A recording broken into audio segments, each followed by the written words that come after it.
Welcome to another edition of Pressbox Ramblings. I'm your host, Nick Talbot. This weekend we got a big slate of 8 5A games going on starting Thursday night at Leo Buckley Stadium with Harker Heights versus Ellison. Then Friday night we got Copperas Cove versus Waco Midway, which could determine the district champion. And we got Killeen versus Shoemaker. Joining me today is going to be Kevin, Alex, and Clay. We're going to be discussing all the games.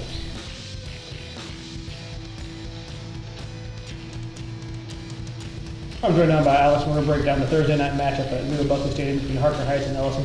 Alex, the big question is, can Harker Heights rebound after last week's performance? Their defense didn't show up as well as they had in previous weeks. Now they got a big test against Ellison running back Isaiah Cowell. How do you think they're going to match up? Well, I think they'll match up pretty well. Obviously, I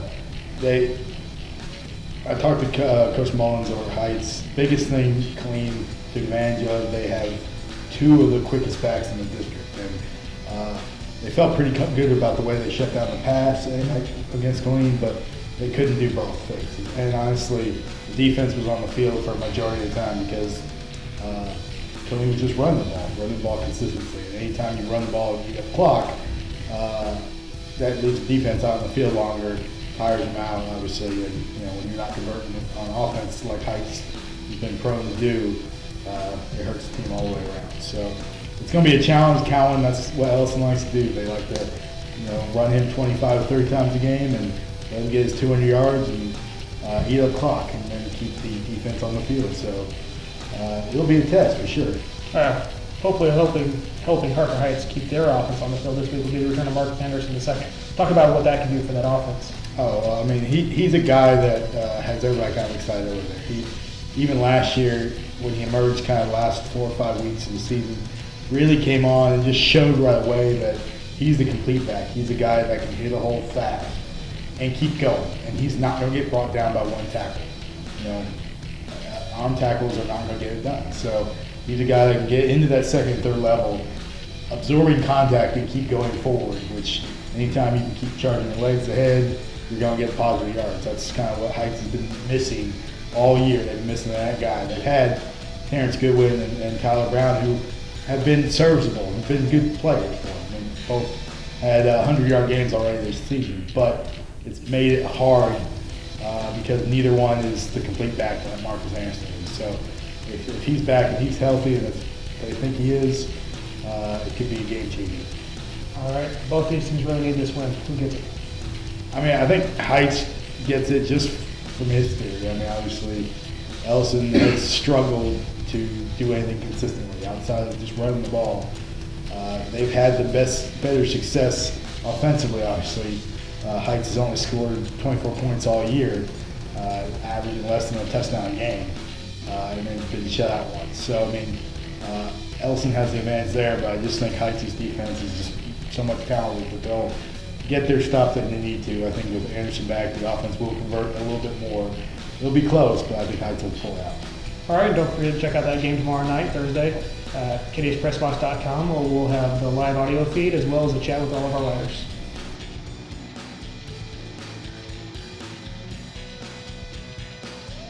All right, I'm joined now by Clay. We're going to break down the Copperas Cove versus Waco Midway game, a game that could decide the District 8 5A champion, even though it's early in the season.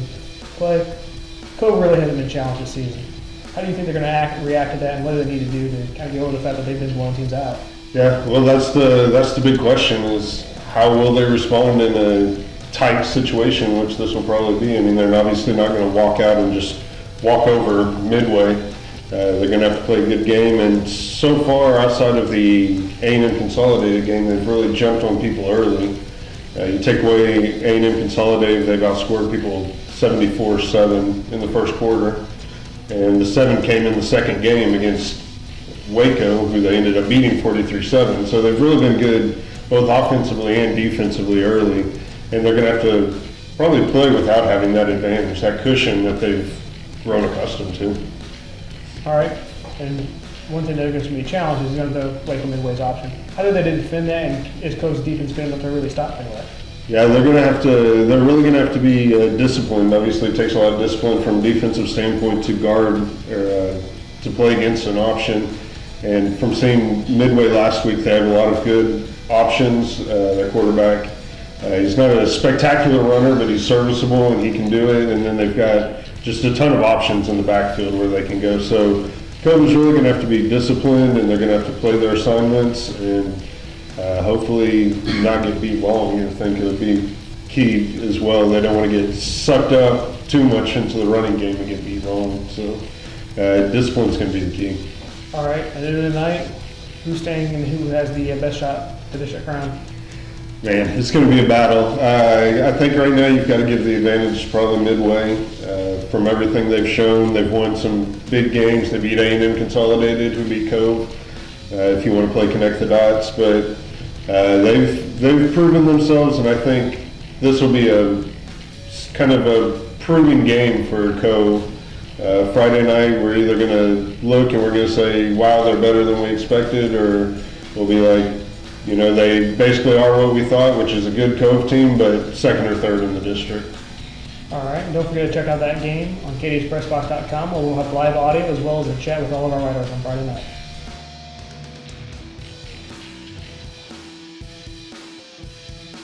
All right, now I'm joined by Kevin. We're going to break down the Killeen versus Shoemaker game.